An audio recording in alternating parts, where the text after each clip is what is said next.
This is the Iwilei Resource Center, a center that was funded and designed to help our most vulnerable population on Oahu, the homeless and the houseless. Specifically, we want to engage those who are the most medically fragile. And by that I mean folks with chronic medical conditions, injuries, that don't let them thrive or do well in a regular traditional shelter, that might need medications on a regular basis, additional medical care. Everything here was done by the core team in collaboration with many, many others, including DFM, DLM, community services within the city. We had DLM electricians and plumbers just this morning kind of going over things. The beds you see around us were donated by the Queens Medical Center and Wahiawa General Hospital. The nightstands you see right behind you were donated by the Queens Medical Center. A lot of the chairs here were donated by the Queens Medical Center, so it's truly a collaborative effort, and we just can't thank everybody enough. My Deputy Director, Ian Santee, led the team here on CORE to get this put together literally in the last 4 to 6 weeks, when the mayor, through his vision, in strong collaboration with the governor, said we need to do more for our most vulnerable. You know, the folks we're helping here generally are using 911, EMS, fire department, police on a weekly basis, some on a daily basis. So some of these folks are generating $50,000 to $100,000 up to $1 million a year in what we consider unnecessary hospital costs. Because while they have needs, they don't necessarily need to be in the ER daily or weekly. They need to have their medication structured. Here we're going to help them get things like ID, health insurance, and then placement. While people can stay here up to 3 months, our goal is to move everybody out within a month, with a goal of getting 250 people a year into some kind of permanent housing every year, whether it's a nursing home, a foster care, a small house village, or housing, actual housing. And we know people here are the most vulnerable in our society, so they will, in some cases, need wraparound services. Our case management, the core team, that starts from day one. The minute folks walk in, we're going to start working on where they're going to be for the rest of their life. Everybody who's going to be in these beds, and a few people we already have here, spent the previous 24 hours on a sidewalk or on a piece of cardboard. So these are human beings. It's our obligation to help them, and that's what we're here to do. I can't say enough about the core team and how proud I am of them just for making this a reality. We have some guests here I'd like to acknowledge. The governor, my boss, the mayor, Dr. Rick Bruno from the Queens Medical Center. And I'd just like each of them to have a few minutes to say a few words because this has been just such a great collaboration, and this will fit as a process into the solution for homelessness that's going to involve city, state, nonprofits, private, faith-based. We're all going to work together to make this a reality. Aloha, just a few words. This is the mayor taking action through CORE in partnership with the state. We're grateful to all of this collegiality, partnership. Just a half block away, we have the H4 facility, which you saw us champion over the last couple years. So now you're seeing all these things come together as a health system. It's not a coincidence that we're doing this quite rapidly. So H4 set up so people can get hygiene services, a little health care, long-term housing if they need. If the fit is different that someone needs, maybe they've gone through some challenges with their addiction, maybe they've been really exposed on the street, they can come here seamlessly. CORE can bring them here instead of the hospital. And then there's the Kauhale right across from Queens Hospital. Another set of options for people with intense medical challenges. So you can now see the different pieces all available. We don't want ever to have to say no to anyone, because when we say no, they struggle or suffer. When we say no, they get worse and society struggles. So this is the governor's way of dealing with this challenge with the leadership of the mayor. And I'll tell you, we should do a lot more of this, and that's why it's been so extraordinary to have the mayor to say, we want to do things, we want to get it done. Every single bed, if a person's here and they're not in a hospital bed, probably saves about $5,000 a day, if you really want to know the truth. And $5,000 of extra resources goes a long way when we want to buy food or medicine or other shelter for individuals. So very smart on the part of the mayor to do this, and we're just excited. We're excited that people just do stuff nowadays, and that's what this year is going to be about. So I think I should pause there and turn it over. One last thing, I think, forgive me, they'll kill me if I don't recognize, they were Johnny on the spot to ask for some resources when they became available. So I think about $4.5 million of partnership money is going to come between state and county. Honestly, we don't care where the resources come from as long as they come and help people in need. All of these individuals, all of us are in the same boat together. Good afternoon. I'm Rick Bruno. I'm the president of the Queens Medical Center.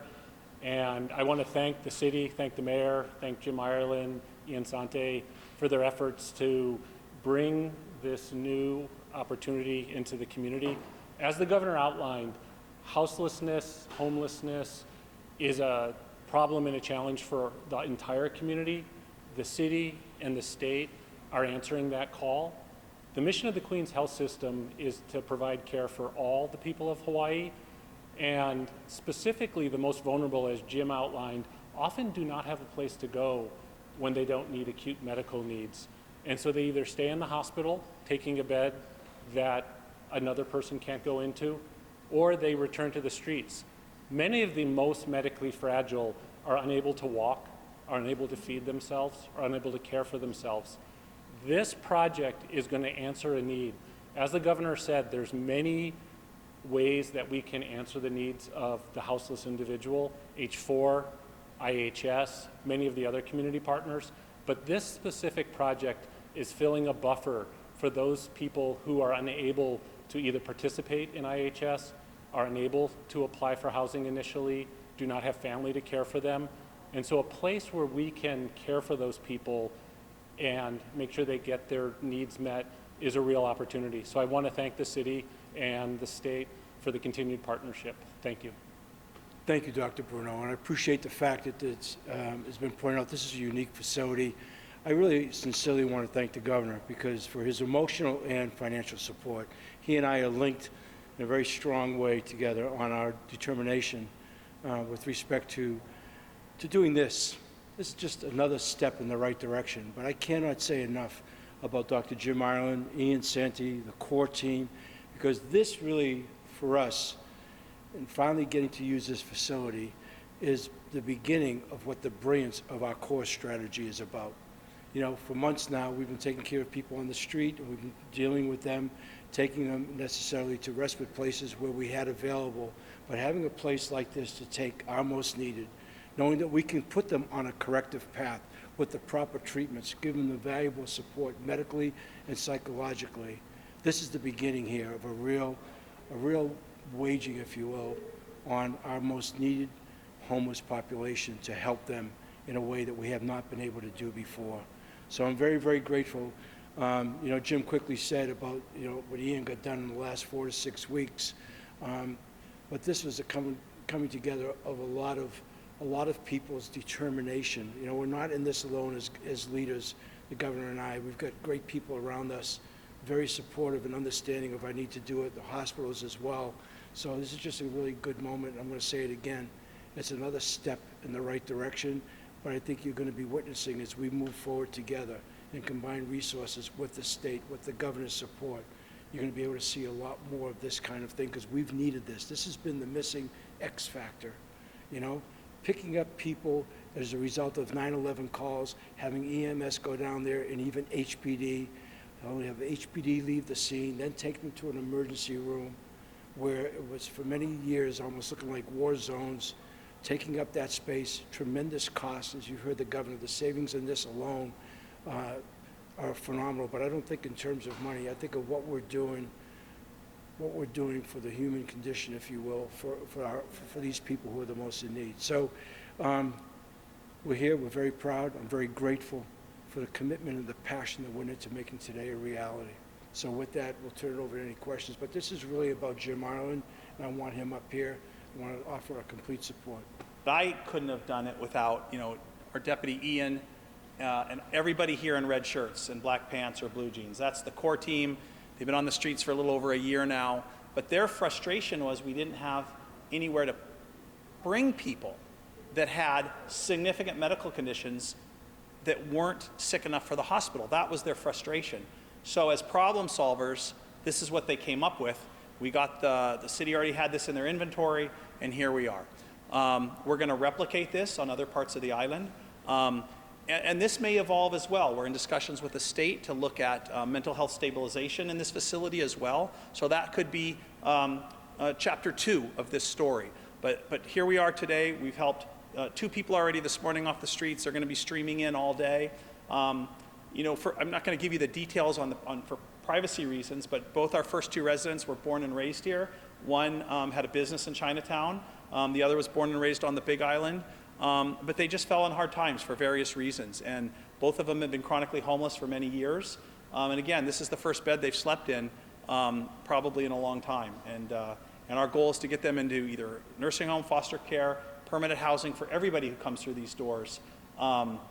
You know, it's my intention that no one will go back to the streets from this building. And if we can get 250 people housed a year through this vehicle, and we replicate this at a few other places on this island, it actually makes this scalable and thinking we can the challenge that we can take, and we can take care of this and fix this. We know homelessness is not easy. Otherwise, it would have been taken care of already all across the country. But again, this is just one piece. I'm very proud of the core team. I wish they were all here. They're all kind of in various places. You know, they're working. They're out in the field. They're actually getting people and bringing more people here. Very, very busy. I don't know, Ian, you want to say just a couple words? No, just to recap again, you know, the mayor's vision, Dr. Ireland's direction, our execution of the core team, we really made a difference, and we really feel that this is a great opportunity for us to serve the community here, and we appreciate everybody's support that's doing this. Real simple. That's all. Thank you. This is really what we mean by when we talk about dealing with the systemic issues of homelessness, and why I was really strong in my position that compassionate disruption wasn't working. You know, we still do cleanups because we need to for health reasons and at the same time safety reasons in certain areas, and all you got to do is get in your car and you can see the challenge at hand. I suspect that this is going to fill up right away. I think it took a week, Governor, to fill up the Kalahari by Queens, and I think this is just going to be in a matter of days. But this is what you want to be able to do. This is what we haven't done before, and this is what you will see replicated again and again. Again, I'm really proud of the core staff, but we looked at best practices in the cities were having the greatest impact on their homeless challenges.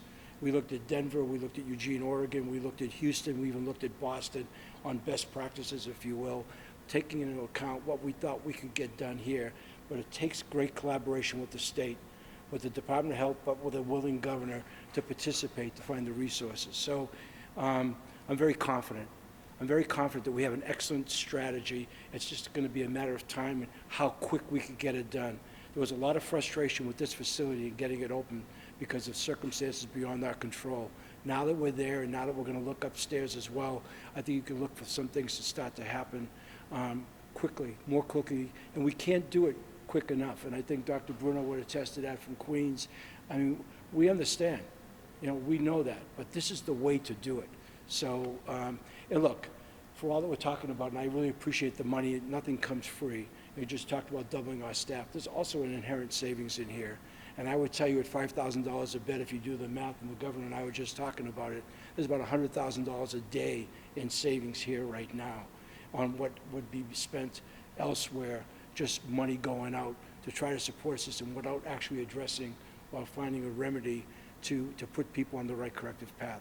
So, you know, what Jim talks about with respect to 250 a year times multiple, we talked about this being a scalable problem. You look at our point in time count, you know, it's somewhere around 4,000 plus in Oahu.